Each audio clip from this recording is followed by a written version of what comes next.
आज हम बात करने वाले हैं एक और ऐसे टूल के बारे में जो हमारे रूटीन एग्जामिनेशन में काफी हेल्पफुल है। आज मैं आपसे बात करने वाला हूं। आप ये फोटोग्राफ देख करके पहचान गए होंगे कि आज जिस टूल के बारे में हम बात करने वाले हैं वो है आपका यूएसजी। यूएसजी जिसे आप अल्ट्रासाउंड, अल्ट्रासोनोग्राफी इत्यादि नामों से जानते हैं। ये एक ऐसा टूल है जो हमारे डेली रूटीन के जितने भी एग्जामिनेशंस होते हैं, यानी हमारे हेल्थ के बहुत सारे एग्जामिनेशनों में इस टूल का यूज किया जाता है। और सबसे अच्छी बात यह है कि यूएसजी बहुत सारी कंडीशनों में, या ये कहें कि बहुत सारे केसों में यूज किया जाता है। और इसकी सबसे अच्छी बात यह है कि इसके साइड इफेक्ट नहीं है, यानी ये पूरी तरीके से सेफ है। तो आइए आज बात करने वाले हैं हम आपसे अल्ट्रासाउंड के बारे में। अल्ट्रासाउंड सबसे पहले बात कर लेते हैं कि अल्ट्रासाउंड के टाइप क्या हैं। तो ये अल्ट्रासाउंड का जो डिवीजन किया गया है, अल्ट्रासाउंड दो प्रकार का है। अब ये जो डिवीजन है ये इसके यूटिलिटी के आधार पर है। अगर अल्ट्रासाउंड का यूज हम किसी डिजीज की डायग्नोसिस के लिए कराते हैं तो वो है आपका डायग्नोस्टिक अल्ट्रासाउंड। डायग्नोस्टिक अल्ट्रासाउंड में अगर हमें किसी डिजीज का पता लगाना है, जैसे इसमें जो टाइप्स हैं, होल एब्डोमेन अल्ट्रासाउंड यानी पूरे एब्डोमिनल एरिया का अगर अल्ट्रासाउंड कराना होता है, या आपका केयूबी अल्ट्रासाउंड यानी किडनी, यूरेटर या ब्लैडर में कोई प्रॉब्लम्स हमें आइडेंटिफाई करनी होती है, तो उस दौरान जो अल्ट्रासाउंड कराया जाता है वो आपका केयूबी अल्ट्रासाउंड है। इसी तरीके से लोअर एब्डोमिनल एरिया में आपका एसाइटिस के लिए जो अल्ट्रासाउंड कराया जाता है, या आपका टीवीएस यानी ट्रांसविजाइनल सोनोग्राफी, यानी अगर किसी महिला में हमको एक्टोपिक प्रेगनेंसी का भय है, यानी एक्टोपिक प्रेगनेंसी को आइडेंटिफाई करना हो, फाइब्रॉइड वगैरह में जो का इसका आप एग्जामिनेशन कर सकते हैं। इसी तरीके से दूसरा है आपका पीसीओडी या पीसीओएस यानी पॉलीसिस्टिक ओवेरियन डिजीज, यानी ओवरी में किसी भी तरीके का ट्यूमर या कोई फाइब्रॉइड वगैरह देखना है तो वहां जो अल्ट्रासाउंड कराया जाता है। ये सारे जो अल्ट्रासाउंड है ये आपके डायग्नोस्टिक की लिस्ट में आते हैं। अब बात कर लेते हैं दूसरा है टाइप इसका प्रेगनेंसी अल्ट्रासाउंड। तो ये प्रेगनेंसी की रूटीन एग्जामिनेशन में या फीटल की वेलबींग में जो अल्ट्रासाउंड कराया जाता है, ये दोनों ही आपका प्रेगनेंसी अल्ट्रासाउंड में आते हैं। आज हम जो आपसे बात करने वाले हैं वो बात करने वाले हैं होल एब्डोमेन अल्ट्रासाउंड। यानी होल एब्डोमेन अल्ट्रासाउंड में क्या क्या चीजें आपको एग्जामिन करनी है। तो आइए देख लेते हैं। इसमें सबसे पहले जान लेते हैं कि होल एब्डोमेन जो अल्ट्रासाउंड की रिपोर्ट होगी आपके साथ, उसमें आप कौन कौन सी चीजों को देखेंगे, यानी उसके कंपोनेंट क्या हैं। तो अगर कंपोनेंट के बारे में बात करें तो सबसे पहले आप लिवर के बारे में देखेंगे, यानी लिवर की डायमेंशन देखेंगे, लिवर का साइज शेप देखेंगे, इको टेक्सचर के बारे में बात करेंगे, गॉल ब्लैडर के बारे में बात करेंगे, आपका सीबीडी यानी कॉमन बाइल डक्ट के बारे में बात करेंगे। उसके बाद आपका पेनक्रियास के डायमेंशन, इको टेक्सचर इस पे बात करेंगे, या आपका स्प्लीन के बारे में बात करेंगे, किडनी के बारे में बात करेंगे, यूरेटर के बारे में बात करेंगे, इसी तरीके से यूरिनरी ब्लैडर, उसके बाद यूट्रस, उसके बाद आपका ओवरी के बारे में बात करेंगे, आपकी प्रोस्टेट के बारे में बात करेंगे, और आपका पेरिटोनियम के बारे में बात करेंगे। तो ये सारे कंपोनेंट हैं जो आपको एक होल एब्डोमेन यूएसजी के अंदर देखने होते हैं। तो आइए जान लेते हैं। सबसे पहले अल्ट्रासाउंड का प्रिंसिपल जानते हैं कि अल्ट्रासाउंड कैसे हमारे शरीर में काम करता है। तो इसका जो बेसिक प्रिंसिपल है आप ऐसे समझिए कि जो अल्ट्रासाउंड की मशीन होती है ये एक वेव प्रोड्यूस करती है, यानी अल्ट्रासोनिक जो वेव प्रोड्यूस करती है ये हमारी बॉडी के अंदर इंट्रोड्यूस की जाती हैं। जब ये वेव हमारे शरीर में जाती हैं, अगर इनकी वेव की फ्रीक्वेंसी के बारे में बात करें तो ये 2 हर्ट्ज से लेकर के 15 हर्ट्ज की फ्रीक्वेंसी की वेव होती हैं जो हमारी बॉडी के अंदर इंट्रोड्यूस की जाती हैं। ये जो साउंड वेव है जब हमारी बॉडी के अंदर जाती हैं तो बॉडी में जो डिफरेंट ऑर्गन्स हैं उन सारे ऑर्गन की डेंसिटी अलग अलग होती है। तो उस ऑर्गन की बाउंड्री से टकरा करके ये साउंड जब वापस आती हैं तो उस वापस आने के दौरान एक फिनोमेना होती है यहाँ पे, उसको हम बोलते हैं इको। अब ये इको क्या है, तो किसी टिश्यू से जब भी ये वेव साउंड वेव पास होती है और साउंड वेव के जाने की और आने की जो इंटेंसिटी में वेरिएशन होता है, इसमें जो टाइम लगता है, ये सारी चीजों को कंसीडर किया जाता है। यानी साउंड जब वापस आती है और साउंड जब टिश्यू के अंदर पेनेट्रेट करती है तो इस दौरान जो इको होता है इस पूरी क्रिया को एनालाइज करके रिसीवर रिसीव करता है और उसको कंप्यूटर को देता है। और कंप्यूटर इस सारी इंफॉर्मेशन को, यानी जो साउंड वेव गई है उसकी इंटेंसिटी पे क्या प्रभाव पड़ा है, उसकी स्ट्रेंथ पे क्या प्रभाव पड़ा है, उसकी फ्रीक्वेंसी कैसे चेंज हुई है, इन सारों को कंप्यूटर एनालाइज करता है और एनालाइज करके हमको एक रियल टाइम इमेज देता है, जिससे हम ऑर्गन की डायमेंशन के बारे में जान पाते हैं कि ऑर्गन की क्या डायमेंशन है, इको टेक्सचर कैसा है। अब ये जो इको है, इस इको को आपको थोड़ा सा समझने की जरूरत है, क्योंकि ये जो इको होता है ये काफी सिग्निफिकेंट होता है। तो आइए जान लेते हैं सबसे पहले। इको बेसिकली चार भागों में बांटा गया है। अगर किसी टिश्यू से हाइपर इकोइक अगर साउंड आपको मिलती है तो ये इंडिकेट करती है कि या तो उस टिश्यू के अंदर कोई फैटी डिपोजिशन हो रहा है, या उसमें कैल्सिफिकेशन हो रहा है, या स्टोन का फॉर्मेशन हो रहा है। तो अगर किसी ऑर्गन से आपको हाइपर इकोइक साउंड मिल रही है तो ये इंडिकेट कर रहा है कि वहां पे फैटी टिश्यू है, या टिश्यू के अंदर, बॉडी के अंदर कुछ डिपॉजिट हो रहा है।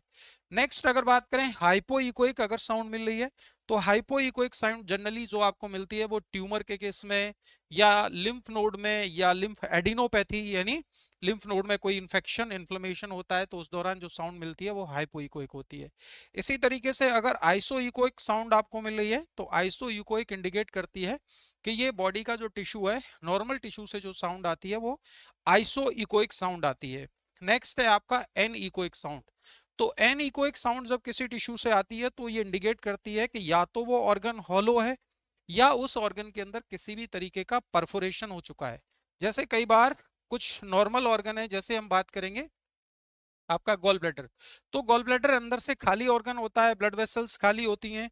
तो इनसे अगर एन इकोइक साउंड आ रही है तो ये नॉर्मल इंडिकेशन दे रहा है। लेकिन जो टिश्यू अंदर से आपका पूरी तरीके से सॉलिड होता है, उससे एन इकोइक साउंड आएगी तो ये इंडिकेट कर रही है कि उसमें किसी भी तरीके का कोई भी परफोरेशन हो चुका है।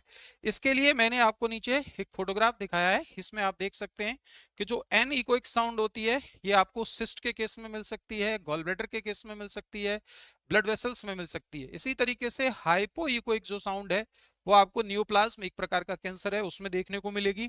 या आपकी हाइपर इकोइक जो साउंड है वो लाइपोमा के केस में, स्टोन फॉर्मेशन के केस में देखने को मिल सकती है। तो ये इको की डिफरेंट चीजें आपने समझी। अब बात कर लेते हैं आपसे एक केस स्टडी के बारे में। ये केस स्टडी मैं आपको शो करने जा रहा हूँ, ये एक रियल केस स्टडी है। इसको किसी भी तरीके से गूगल से या जो है कहीं से स्कैन नहीं किया गया, ये हमारी रियल केस स्टडी है। अब इसमें आप देखेंगे कि एक अल्ट्रासाउंड की रिपोर्ट को रियली आपको कैसे देखना होता है, क्योंकि फिल्म के बेसिस पे मैं अल्ट्रासाउंड आपको बताना चाहूँ तो फिल्म के बेसिस पे अल्ट्रासाउंड में क्या कमियां हैं उसको आइडेंटिफाई करना बहुत कठिन है। लेकिन अगर आप इसको केस स्टडी को पढ़ना सीख जाते हैं, यानी रिपोर्ट को देखना सीख जाते हैं, तो आई थिंक आपको कोई प्रॉब्लम नहीं होगी। तो सबसे पहले मैंने आपके सामने एक केस स्टडी शो की है। इसमें आपको देखना है, पेशेंट का नाम देखना है, उसके बाद एज देखनी है पेशेंट की। एज क्यों देखनी है मैं अभी आपके बताऊंगा कि कुछ बॉडी के जो पैरामीटर्स होते हैं वो एज से रिलेटेड होते हैं। जैसे मान लो कोई व्यक्ति है जिसकी 40 या 50 साल से उम्र ज्यादा है और ये मेल इंडिविजुअल है, तो यहाँ पर प्रोस्टेट में हाइपरट्रॉफी होने के चांस रहते हैं या हाइपरप्लेजिया होने के चांस होते हैं। तो इसीलिए एज को थोड़ा कंसिडर करना जरूरी है। अब आपके सामने जो केस स्टडी है ये होल एब्डोमेन अल्ट्रासाउंड है, आप देखिए इसमें। और इसमें पहला जो ऑर्गन है दैट इज द लिवर। अब आपको ध्यान देना है मेरे साथ कि किस तरीके से आपको रिपोर्ट देखनी है। तो लिवर में जब आप देखेंगे तो लिखा है कि liver is mildly enlarge in size and shows normal echo texture. यानी लिवर साइज में थोड़ा सा बड़ा हुआ है, माइल्डली एनलार्ज है, लेकिन इसका जो इको टेक्सचर है वो नॉर्मल है। अब इको टेक्सचर नॉर्मल का मतलब लिवर के अंदर किसी भी तरीके की कोई भी डिपोजिशन नहीं है, कोई चीज इसमें इकट्ठी नहीं है, नॉर्मली है इसका टिश्यू अंदर से। यानी जो पैरेन्काइमा है वो पूरी तरीके से ठीक है। आगे देखेंगे no evidence of focal SOL is noted. Very important, SOL का मतलब होता है स्पेस ऑक्युपाइड लीजन, यानी एक प्रकार की गांठ। तो यहाँ पर एसओएल का मतलब किसी भी तरीके की कोई भी ट्यूमरस, कोई गांठ नहीं है। हालांकि जो लीजन है ये कई प्रकार के हो सकते हैं। ये पस की फॉर्मेशन की वजह से होते हैं, कई बार ये हेमेंजियोमा ब्लड के कलेक्शन की वजह से होते हैं, कई बार ये फैटी डिपोजिशन की वजह से होते हैं। तो ये लिवर पूरी तरीके से नॉर्मल है। उसके बाद है intrahepatic, IHBR appears normal and portal vein is normal. IHBR यानी इंट्राहेपेटिक बिलियरी जो रेडिकल्स होते हैं वो भी इसमें नॉर्मल है, यानी लिवर का साइज बढ़ा हुआ है केवल। अब लिवर का जो साइज बढ़ता है तो इस कंडीशन को बोलते हैं हम हेपेटोमेगैली। तो लिवर में देख लिया। अब आप देखेंगे गॉल ब्लैडर, तो गॉल ब्लैडर वेल डिस्टेंडेड है। No evidence of calculus is noted, यानी लिवर में कोई स्टोन नहीं। कैलकुलस का मतलब होता है स्टोन, तो स्टोन नहीं है। देखेंगे वॉल थिकनेस इज नॉर्मल, यानी उसकी जो वॉल है वो नॉर्मल है। और लिखा है CBD is normal in course and Caliber, यानी जो कॉमन बाइल डक्ट है, कैलिवर का मतलब होता है उसका ल्यूमेन, उसका डायमीटर, तो ल्यूमेन इसमें नॉर्मल है, यानी आपका गॉल ब्लैडर पूरी तरीके से ठीक है। उसके बाद देखेंगे spleen normal in size and echo texture, no evidence of focal SOL is noted. यहां भी आप देख सकते हैं स्पेस ऑक्युपाइड लीजन, यानी स्प्लीन में किसी भी प्रकार की कोई गांठ वगैरह नहीं है। नेक्स्ट है आपका pancreas in normal in size and echo texture, pancreas size में नॉर्मल है, इको टेक्सचर नॉर्मल है, यानी इसमें किसी भी तरीके का कोई डिपोजिशन या परफोरेशन नहीं है। उसके बाद main pancreatic duct is not dilated, ये भी ठीक है, यानी पेनक्रिएटिक डक्ट है वो डायलेटेड नहीं है, नॉर्मल है। उसके बाद देखेंगे आप both kidney are normal in size shape position and echo texture, यानी किडनी में शेप साइज पोजीशन सब नॉर्मल है। आगे देखेंगे आप नो एविडेंस ऑफ कैलकुलस और hydronephrosis is noted, very important. जब आप किडनी का अल्ट्रासाउंड देखेंगे तो आपको ध्यान रखना है, किडनी में अल्ट्रासाउंड में जनरली दो ही चीजें हम नोट कर पाते हैं। वो है, पहली कंडीशन है आपकी कैलकुलस, यानी अगर किडनी में स्टोन है तो वो आपको नोटेड की जा सकती है, और दूसरी कंडीशन है हाइड्रोनेफ्रोसिस। हाइड्रोनेफ्रोसिस क्या है, सिंपली आप ऐसे समझिए, जब किडनी के अंदर वाटर का रिटेंशन होने लगता है, पानी इसमें इकट्ठा होने लगता है, इस कंडीशन को हाइड्रोनेफ्रोसिस कहते हैं। तो ये इसमें हाइड्रोनेफ्रोसिस नहीं है। उसके बाद cortico medullary differentiation is well maintained, ये भी इंपॉर्टेंट है। जब आप किडनी को अंदर से देखते थे, यानी किडनी की एनाटॉमी आप देखते हैं जब, तो आप देखेंगे किडनी दो हिस्सों में डिवाइडेड है, जो आउटर रीजन है वो कॉर्टेक्स है और इनर रीजन होता है मेडुला। तो एक हेल्दी किडनी में कॉर्टेक्स और मेडुला वेल डिफरेंशिएटेड होना चाहिए, दोनों अलग अलग देखे जाने चाहिए। तो यहाँ पे डिफरेंशिएशन मेंटेन है, इसका मतलब ये नॉर्मल किडनी है। उसके बाद देखेंगे आपका urinary bladder is well distended, normal है। उसके बाद लिखा है with smooth and echo free content, no evidence of calculus और मास इज नोटेड। आप जानते हैं यूरिनरी ब्लैडर में भी स्टोन हो सकती है, लेकिन कह रहा है कि यहाँ किसी भी तरीके का कोई भी मास या स्टोन फॉर्मेशन नहीं देखा गया है। नेक्स्ट है post void residual urinary volume is insignificant, ये भी बड़ा इंपॉर्टेंट है, इसको आपको ऐसे समझिए, पोस्ट वॉइड रेजिडुअल वॉल्यूम का मतलब है यूरिनेट होने के बाद, यानी पेशाब करने के बाद ब्लैडर के अंदर जो वॉल्यूम बचता है, अगर ये वॉल्यूम इनसिग्निफिकेंट है तो ये अच्छी बात है, यानी पूरी तरीके से ब्लैडर एम्प्टी हो रहा है। अगर ये पोस्ट वॉइडल यूरिनरी वॉल्यूम सिग्निफिकेंट होता तो ये इंडिकेट कर रहा है कि आपके ब्लैडर में यूरिन का रिटेंशन हो रहा है, जो कहीं ना कहीं बीपीएस के केस में या अन्य कारणों में हो सकता है। तो यहाँ पे यूरिनेट होने के बाद ब्लैडर के अंदर कोई भी यूरिन का वॉल्यूम नहीं है या इनसिग्निफिकेंट है, थोड़ा बहुत है, तो ये अच्छी बात है, यानी ब्लैडर पूरी तरीके से खाली हो रहा है। उसके बाद आप देखेंगे प्रोस्टेट, प्रोस्टेट मेल के अंदर, अब यहाँ आपको ध्यान रखना है कि अगर पेशेंट की उम्र 50 साल या उससे ज्यादा है तो ऐसे इंडिविजुअल में जनरली प्रोस्टेट में हाइपरट्रॉफी है और हाइपरप्लेजिया देखने को मिलता है, यानी साइज इंक्रीज हो जाता है, सेल का नंबर बढ़ जाता है। लेकिन अगर उससे उम्र कम है, देख सकते हैं ये 27 साल का मेल इंडिविजुअल है, तो प्रोस्टेट में जनरली कोई प्रॉब्लम देखने को नहीं मिलेगी। लिखा है normal in size shape and echo texture, no evidence of calcification cyst formation is noted, यानी ना ही कोई गांठ है, सिस्ट का मतलब कोई गांठ है, कैल्सिफिकेशन वगैरह कुछ नहीं है। नेक्स्ट आप देखेंगे फोकल मीजेंट्रिक और ओमेंटल प्रोलिफरेशन, वेरी इंपॉर्टेंट। सो ओमेंटा या आपकी मीजेंट्री होती है, तो आप ऐसे समझिए जो इंटेस्टाइन के चारों तरफ, हमारी आंतों के चारों तरफ जो फैटी लेयर होती है उसी को हम बोलते हैं ओमेंटा या उसी को मेजेंट्री कहते हैं। और इसमें थिकनिंग देखने को मिल रही है, यानी प्रोलिफरेशन हो रहा है लेफ्ट इलियक फोसा में। उसके बाद इन्होंने लिखा है विद द मास साइज दे रहे हैं, thickening with the overlying probe tenderness, very important, यानी उस एरिया में लेफ्ट इलियक जो रीजन है उसमें टेंडरनेस है। टेंडरनेस का मतलब क्या होता है, उस एरिया को दबाने में उसमें पेन फील होना। तो जब भी कहीं पर दबाने में पेन फील हो रहा है, टेंडरनेस है, तो ये इंडिकेट करती है कि वहां पे इन्फ्लेमेशन हो रहा है, वहां पे इन्फेक्शन हो चुका है। आगे देखते हैं, इसमें लिखा है कि mild free fluid is seen in adjoining it, उस एरिया में यानी लेफ्ट इलियक फोसा है उसमें माइल्ड फ्लूइड देखा गया है। तो पेरिटोनियम में अगर फ्लूइड कलेक्शन हो रहा है तो इस कंडीशन को आप जानते हैं कि इसको अपन पेरिटोनाइटिस कहते हैं, या इसी को आप कह सकते हैं कि ये एसाइटिस का केस हो सकता है, माइल्ड कलेक्शन है। आगे आप देखेंगे adjoining bowel loop is showing mild oedematous, bowel loop यानी जो लार्ज इंटेस्टाइन है उसके लिए बॉबल टर्म यूज होता है। तो लार्ज इंटेस्टाइन एडिमेटस का मतलब उसमें सूजन है, सिंपली आप ऐसे कह सकते हैं कि आंतों में सूजन है। हाइपोइकोइक थिकनिंग, तो आप समझ सकते हैं कि जो मीजेंट्री आप ये लिम्फ आप जो नाभि के आसपास का एरिया है उसमें सूजन है, आप ये चीज देख सकते हैं।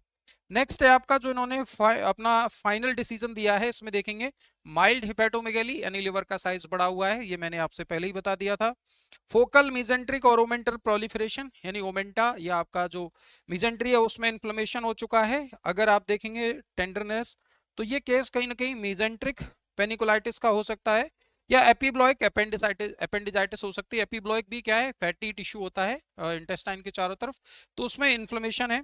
और फर्दर इन्होंने बोला है सीटी स्कैन के लिए, अगर डिटेल इंफॉर्मेशन चाहते हैं तो सीटी स्कैन कराएं। अल्ट्रासाउंड में हमें अभी तक यही फाइंडिंग मिली है। तो पहली केस स्टडी आप लोगों के सामने है। इसी तरीके से एक और केस स्टडी मैं आपके सामने रखना चाहूंगा, केस स्टडी 2। इसमें आप देखेंगे ये आपके सामने 22 ईयर का मेल है। इसमें देखेंगे गॉल ब्लैडर सबसे पहले, और ये होल एब्डोमिन अल्ट्रासाउंड है जिसपे हम बात कर रहे हैं। Gall bladder lumen is anechoic, तो मैंने बताया था जो भी हॉलो ऑर्गन होते हैं जैसे गॉल ब्लैडर, जो इको आएगी वो एन इकोइक आएगी, इसका मतलब ये नॉर्मल है। उसके बाद walls are thin and regular, no calculus mass is seen, यानी इसमें किसी भी तरीके का स्टोन वगैरह नहीं देखा गया है। ठीक है। नेक्स्ट आप देखेंगे कॉमन बाइल डक्ट नॉर्मल है, इसमें भी लिखा है कैलिवर इज नॉट डायलेटेड, और उसके बाद intra hepatic biliary radicals are not dilated, यानी हेपेटिक बिलियरी सिस्टम है वो भी आपका नॉर्मल है। उसके बाद liver is enlarge in size, यानी लिवर का साइज यहाँ पे बढ़ा हुआ है, ध्यान देंगे। उसके बाद margins are regular and echo texture is echogenic with the rapid attenuation of posterior echoes, very important. जब किसी ऑर्गन से एटीनुएशन का मतलब आप समझिए कि जो इको, जो साउंड वेव वापस जब रिटर्न होके आती है, अगर उसमें एटीनुएशन होता है, एटीनुएशन का मतलब है वो साउंड वीक हो रही है, तो अगर साउंड जाने के बाद वीक होकर के वापस आती है तो ये इंडिकेट करती है कि उस टिश्यू में कहीं ना कहीं कोई डिपोजिशन है। और ये लिवर के केस में हो रहा है, तो 99% ये फैटी लिवर का केस होगा। अभी हम देखेंगे कि फैटी लिवर के केस में जो इको आती है उसमें एटीनुएशन होता है, वीकनिंग होने लगती है। तो इस तरीके से आप इसमें देख सकते हैं एट्यूनेशन ऑफ पोस्टीरियर इकोस, लिख रहा है porta hepatis is free, portal and hepatic venous systems are normal. ठीक है। पेनक्रियाज इसमें नॉर्मल है, आगे देखेंगे मार्जिन्स वगैरह, स्प्लीन नॉर्मल है। इसमें किडनी के बारे में देखेंगे, both kidney are normal in shape size and position, cortical and sinus echoes are normal. Cortical medullary differentiation, तो जैसा मैंने बताया कि कॉर्टेक्स और मेडुला वेल डिफरेंशिएटेड होने चाहिए, जो कि इसमें है, यानी ये नॉर्मल है, किडनी में कोई दिक्कत नहीं है। नो कैलकुलस और ऑब्स्ट्रक्टिव यूरोपैथी, यानी यूरिनरी सिस्टम से रिलेटेड कोई भी प्रॉब्लम नहीं है, यानी सारी चीजें क्लियर है। पेरीरिनल एरियाज नॉर्मल है। लास्ट में आप देखेंगे यूरेटर नॉट डायलेटेड नॉर्मल है। प्रोस्टेट का साइज इन्होंने लिखा है, ठीक है, लेकिन आप समझ सकते हैं 22 ईयर का मेल है तो इसमें प्रोस्टेट में कोई प्रॉब्लम नहीं होगी, यानी प्रोस्टेट इसमें नॉर्मल है। Urinary bladder is normal, filling and counter urinary bladder भी नॉर्मल है। अच्छा, पैरा आयोटिक रीजन, यानी अयोटा के आसपास का जो एरिया है, पेल्विक जो रीजन का एरिया है वो भी नॉर्मल है। उसके बाद no free fluid is seen in peritoneal cavity, यानी पेरिटोनियल कैविटी में यानी एसाइटिस वगैरह नहीं है। नेक्स्ट जो फाइनल इंप्रेशन है तो हिपेटोमेगाली विद फैटी लिवर लिखा है, grade second fatty liver change. तो मैंने बताया था अगर एटीनुएशन हो रहा है इको का लिवर के अंदर या किसी भी ऑर्गन में तो फैटी डिपोजिशन बताता है। अब फैटी लिवर आप जानते ही हैं, फैटी लिवर क्या है, जब भी हमारे लिवर में, हेल्दी लिवर में फैट का डिपोजिशन होने लगता है तो इस कंडीशन को फैटी लिवर बोलते हैं। और ये कई स्टेजेस में होता है fatty liver, grade 1, grade 2, grade 3, फिर जाके लिवर में फाइब्रोसिस होती है, फिर जाके कहीं सिरोसिस होता है, तो उसके बारे में हम पहले बात कर चुके हैं। उसके बाद पेल्विक स्टडी नॉर्मल है, यानी पेल्विक एरिया में जो भी ऑर्गन है वो सभी नॉर्मल है। तो ये केस स्टडी आप लोगों के सामने सेकंड है। एक और केस स्टडी देख लेते हैं हम आपके सामने, केस स्टडी 3। इसमें आप देखेंगे जो मेल है, एज है 23 ईयर, ये फीमेल है। और इसमें आप देखेंगे सबसे पहले USG whole abdomen, liver normal in size, liver का साइज नॉर्मल है। It appear normal in lesion लिखा है। Echo texture no focal lesion, इसमें कोई लीजन नहीं है। Intra hepatic biliary radicals are not dilated, यानी हेपेटिक सिस्टम जो बिलियरी सिस्टम है नॉर्मल है। उसके बाद गॉल ब्लैडर नॉर्मल है इसमें, पेनक्रियाज भी इसमें नॉर्मल है, स्प्लीन नॉर्मल है। Right kidney normal in shape, right kidney के बारे में चलते हैं। राइट किडनी शेप में नॉर्मल है, इको साइज में, इको टेक्सचर में नॉर्मल है। बट यहाँ पे आपको ध्यान रखना है, 2 calculi are seen in, bold letter में लिखा हुआ है कि 2 कैलकुली का मतलब है स्टोन देखी गई है। साइज उन्होंने लिखा है 3.8 mm और 2.7 mm in the superior calyx region, तो किडनी का जो कैलेक्स वाला एरिया है उसमें 2 स्टोन देखी गई हैं। इसी तरीके से लेफ्ट में भी जो है लेफ्ट किडनी में भी स्टोन देखी गई हैं। तो आप देख सकते हैं लिख रहा है बाइलेटरल किडनी सोस फ्यू रीनल कॉन्क्रिएशन, यानी बाइलेटरल का मतलब दोनों किडनी में स्टोन है। तो इस तरीके से ये रिपोर्ट आप देख सकते हैं। यूरिनरी ब्लैडर नॉर्मल है, उसके बाद यूट्रस नॉर्मल है साइज में, ओवरीज नॉर्मल है, mild free fluid scene in the pouch of Douglas, very important. Pouch of Douglas females में एक पाए जाने वाला पेरिटोनियल फोल्ड है जो यूट्रस और रेक्टम के बीच में पाया जाता है। तो इसमें थोड़ा बहुत फ्लूइड रिटेंशन है। तो अगर फ्लूइड का रिटेंशन पेरिटोनियम में हो रहा है तो ऑब्वियस सी बात है ये एसाइटिस का केस है। फाइनल डिसीजन जो देखेंगे तो इन्होंने लिखा है माइल्ड एसाइटिस हो सकती है, और लिखा है mild ascites bilateral renal calculi, यानी दोनों किडनी में स्टोन है और एसाइटिस है। तो ये केस स्टडी आपने 3 देखी। एक और केस स्टडी में आप लोगों को दिखाना चाहूंगा। इसमें आप देख सकते हैं कि ये है आपका 90 ईयर मेल, वेरी इंपॉर्टेंट, थोड़ा सा ध्यान देंगे इसमें। यूएसजी इसमें लिखा है liver mild in large in size, यानी लिवर साइज में इन लार्ज है, बड़ा हुआ है, यानी हिपेटोमेगैली है। बाकी पोर्टल वेन वगैरह नॉर्मल है। गॉल ब्लैडर इसमें नॉर्मल है, सीबीडी नॉर्मल है, पेनक्रियाज भी नॉर्मल है, स्प्लीन नॉर्मल है। लेफ्ट किडनी ध्यान देंगे नॉर्मल इन साइज, यानी लेफ्ट किडनी साइज में नॉर्मल है, पोजीशन में नॉर्मल है, लेकिन कॉर्टिको मेडुलरी डिफरेंशिएशन मेंटेन्ड है। ओके, कॉर्टिकली थिकनेस और इकोजेनिसिटी भी इसमें नॉर्मल है, लेकिन आगे इसमें दिखेंगे लिखा है नो एविडेंस ऑफ कैलकुलस, यानी स्टोन वगैरह नहीं है, but shows multiple cortical cyst, very important, यानी कॉर्टिकल जो रीजन है किडनी का उसमें सिस्ट देखे जा रहे हैं, यानी उसमें लीजन गांठ देखी जा रही है इन द कॉर्टेक्स एरिया, और साइज भी लिखा है। तो किडनी में आप देख सकते हैं लेफ्ट किडनी में, इसी तरीके से राइट किडनी के अंदर इन्होंने लिखा है shows single cortical cyst lesion seen in the cortex area. तो यहां भी कॉर्टेक्स एरिया में लीजन है, गांठ है। तो इस तरीके से आप दोनों किडनी में देख सकते हैं। नेक्स्ट है आपका यूरेटर नॉर्मल है, ब्लैडर नॉर्मल है। अब देखेंगे प्रोस्टेट, तो जैसा मैंने बताया कि उम्र 50 वर्ष से ज्यादा है, लेकिन यहाँ तो 90 ईयर की एज है। तो इन लार्ज इन साइज, यानी जो प्रोस्टेट है उसका साइज बढ़ा हुआ है अप्रोक्सीमेटली, जो साइज दिया है। तो इस वजह से फाइनल डिसीजन की तरफ जाएंगे तो देखेंगे, यानी माइल्ड हिपेटोमेगैली, लिवर का साइज बढ़ा हुआ, तो ऑब्वियस सी बात है हिपेटोमेगैली है। Bilateral renal cortical cyst, bilateral का मतलब दोनों किडनियों में कॉर्टिकल रीजन में सिस्ट है, गांठ है, लीजन है। इसी तरीके से प्रोस्टेटोमेगैली, प्रोस्टेटोमेगैली का मतलब प्रोस्टेट का साइज इंक्रीज है, और इस कंडीशन को बोलते हैं बीपीएच ग्रेड 1, यानी आपकी बिनाइन प्रोस्टेट हाइपरप्लेजिया या हाइपरट्रोफी इसको कहते हैं, और ये 50-60 साल से ज्यादातर लोगों में पाई जाती है। तो इस तरीके से मैंने 4 केस स्टडी आप लोगों के सामने दिए हैं।